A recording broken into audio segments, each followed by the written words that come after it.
If you're watching this channel, it's because you don't enjoy watching the world squander what Christendom built, but you want to do your part. And chances are you've heard me mention a great means by doing just that. Email made by and for Catholics. Check out fidei.email. That's FIDEI.email. Built for Catholic individuals, families, organizations, and groups. They're private, secure, and of course, they're Catholic. And they're offering 2 months off on your first year for an annual subscription if you enter the coupon code Return to Tradition without spaces. That's the name of this channel, without spaces, at checkout. Has Francis finally destroyed himself? That is a question that seems to be asked every other year by people who have had enough of the antics out of Rome. And yet here we are asking that same question yet again. Has Francis finally destroyed himself? One of the most laughable things people say about him is that he has done more to do away with the Ted McCarrick problem than any pontiff before him. We saw him make this claim himself in what was called the McCarrick Report, but may as well have been called the John Paul II and Archbishop Vigano Report. This came out a couple of years ago, and it was a delayed response to the accusations of Archbishop Vigano, who said that Ted McCarrick had been protected by Francis, and he laid out all the ways that it had happened. In that report, that was a response to Vigano's accusations, we saw it laid out that the real people behind Ted McCarrick operating quietly and without any inhibitions were John Paul II and Archbishop Vigano, with implications at the time pointing to the still living Benedict XVI. I guess his being still alive at the time and in good standing on paper with the authorities in Rome meant that they weren't quite willing to throw him under the bus yet either. It was a laughable claim with a lot of truth to it. After all, it is established and had been established that Ted McCarrick was a known quantity and generally had access during the Benedict and John Paul II years. But to say that, for Francis to say that he was the angel in the room, that he was the one who finally did something, only after being publicly pressured to, is laughable.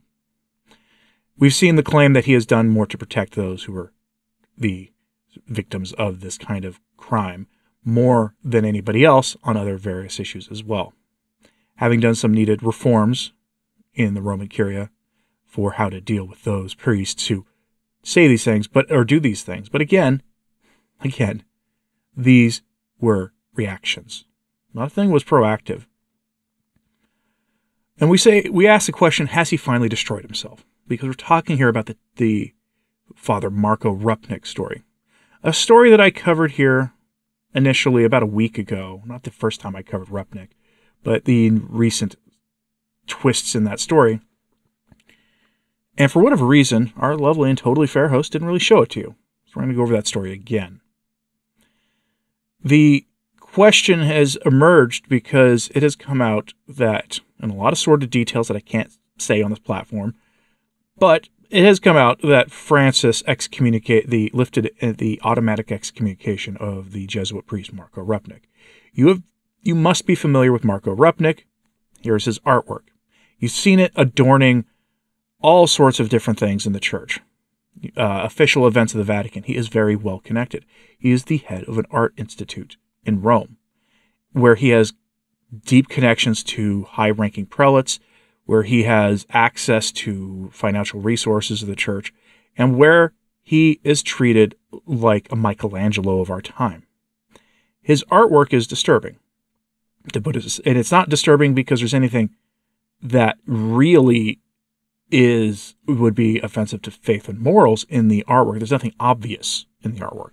The reason it's disturbing, though, are, frankly, how he depicts the eyes of human beings and the caricatures of the human form he presents as sacred art. An article that is inspiring this video today really describes it this way in its opening of this. The article is by Damian Thompson, writing over at Unheard. Here is how he describes it. Quote, "It's the eyes, swollen, dark, and merciless, that everyone notices. They stare out from mosaic walls of some of the most beloved shrines in the Catholic world, including Lourdes, Fatima, and the final resting place of St. Padre Pio. They've been called Roswell eyes because they remind people of the art of spacemen. For decades, visitors to these holy places wondered why the artist, a vastly well-connected Slovenian Jesuit called Father Marko Rupnik, was commissioned to push them into the faces of the Blessed Virgin Mary and Christ himself. Now unease has turned to revulsion. Rupnik, 68, has been credibly accused of truly grotesque evils involving the sins of the flesh. Religious sisters who belonged to a community he founded in the 80s claimed they endured bad things so disgusting that The Pillar, a major Catholic news outlet, printed the story under the heading "Warning." End the quote there. If you hadn't heard, Marko Rupnik had a taste for nuns. He founded a religious community for women, where he then had easy access to them. Over 20 women in 30 years have come out saying he did these things to them, that he coerced them.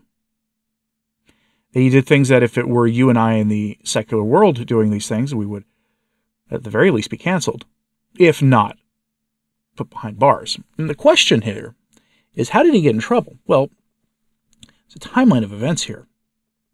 We'll go over that here in a second, because what ended up happening, the short version, is that his activities led him to being excommunicated. But a month into the process of that, Francis stepped in and stopped it. And now the news is breaking out. You're seeing Catholics who defend everything Francis does, not defending this. Because you can't. There is no defending this.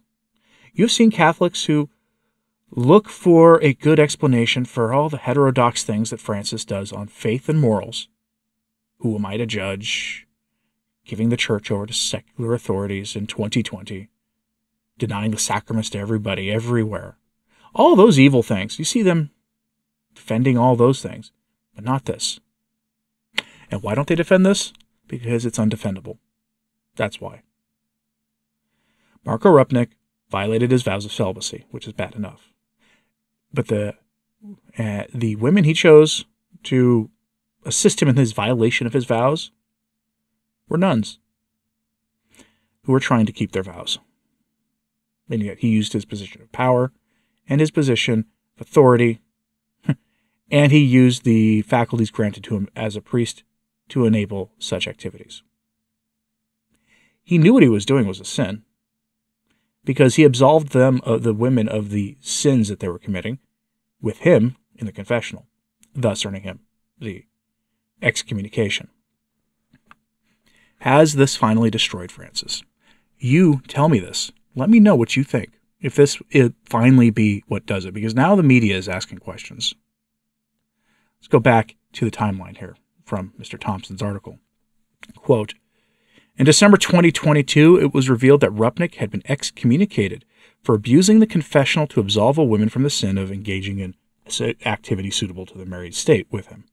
The Jesuits, after investigating what called gruesome allegations made by other sisters he recruited, nuns in all but name, expelled him from their order.